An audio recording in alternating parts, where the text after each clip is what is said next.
Hello and welcome to another review by Piotr Wasilewski. Today we're going to review Diablo 3 for the PC, of course. So I'm just going to put it straight out there that I'm actually a Diablo 2 fan, which is well, from way back, and I played, geez, I don't even know how many hours of that game.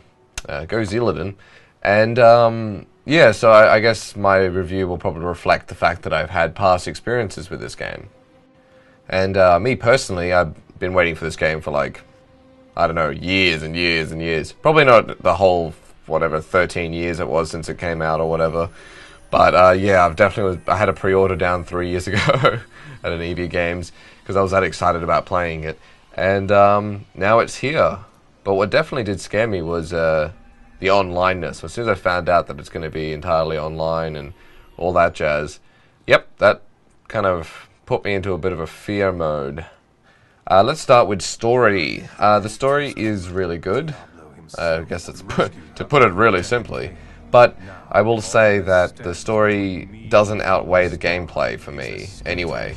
The story is fantastic. I do really enjoy it. But for me, it's the game that I really am playing. And I'm mainly skipping through all the story sections.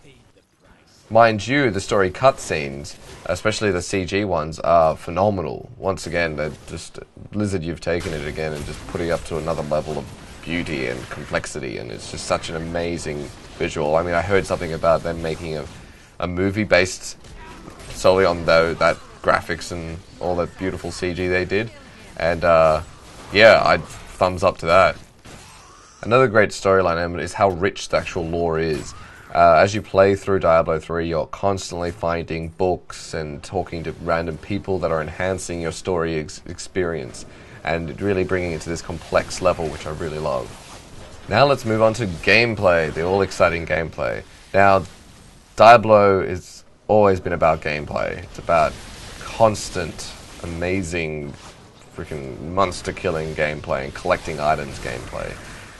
Now, to describe the gameplay to begin with, you're going to say that it's, well, I'm going to say that it's fast-paced, it's hack and slash, but it's also very strategic, especially once you get to the harder difficulties, which are surprisingly difficult, which is really nice to see, once again, for the gamers, giving a nice pat to the old-school gamers, the ones that, as much as they hate it and it infuriates them to constantly be tortured by boss enemies and bosses and just even random enemies, you still want to pick up that mouse and keyboard and beat that enemy down by just trying harder. And they've really, I think, really nailed both the new community, the one that's not just interested for a bit of gameplay, a bit of fun, and that old school community that really wants to hit hard and really play to their like bitter end.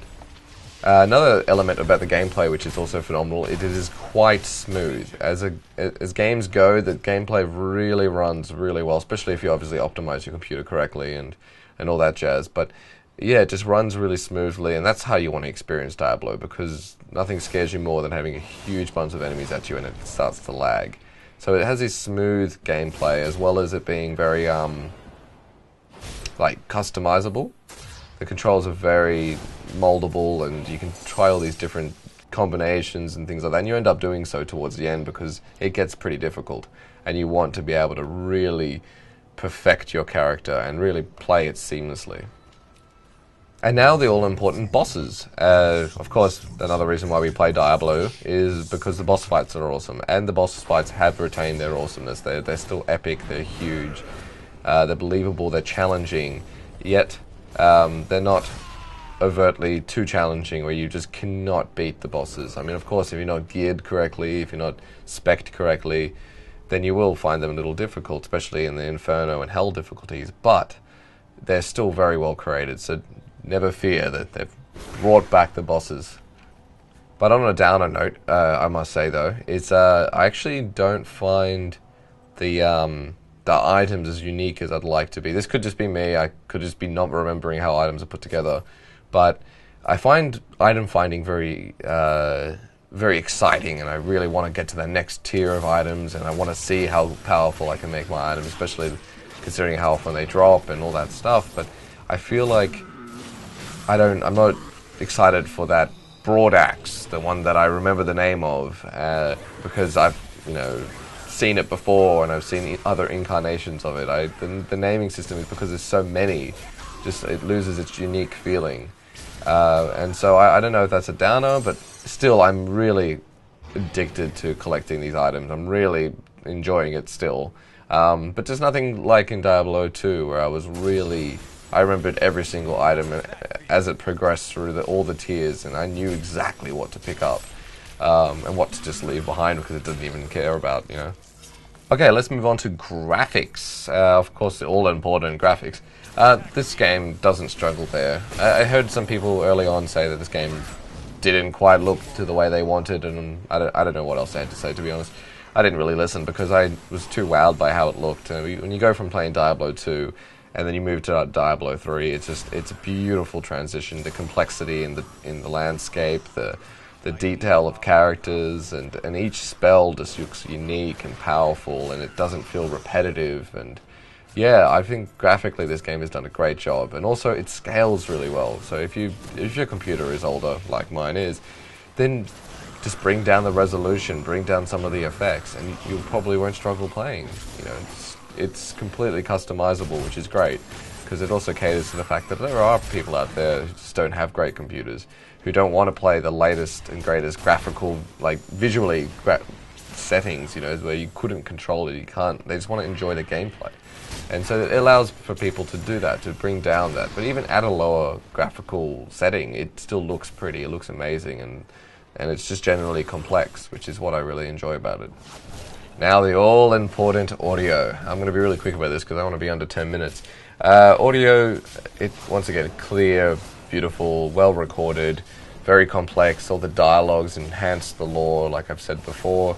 The soundtrack is epic and suits it so much, but it doesn't overpower the game, which, you know, you see that in some games where they feel like they resort to just the sound.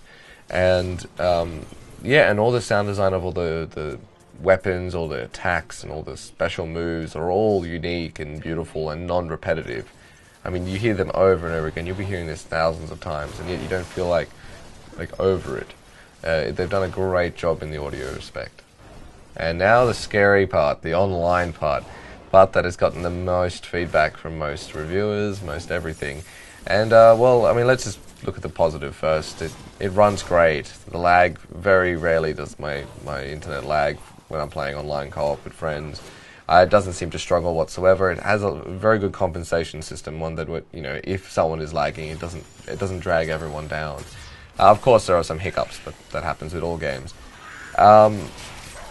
Now, and it is also an enjoyable co-op experience. And of course, at the moment, and I'm going to say this really plainly, currently, on and off, the system is a bit flawed in the sense that they're constantly repairing and maintenance and things like that. But it is an online-only game, and it's going to take probably weeks and weeks and weeks to actually hone it into a perfection, into an art form.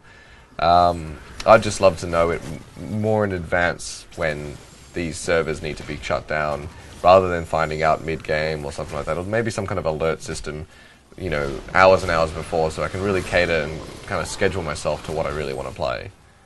Okay, to sum it up really quickly, did I enjoy Diablo 3? I absolutely did. Do I recommend it? Absolutely, for people who enjoy this style of video game. You can spend days and days on this game, and it never really ends, and you're always looking to progress yourself and take it to the next level. Is it a definite buy? I will say yes, another definite buy. It is lots of fun, but obviously not for everyone, because this game is a grinding game, and you might not enjoy it. Are the online features worth not buying it? Are they really that bad? No, they're not. They're going to get better. Trust WoW, the people who made WoW, to make this game awesome. So yeah, jump out there and grab a copy. That's what I say, especially if you enjoy the old games. Just have a good time playing it. Don't worry about all the little nitty-gritty stuff.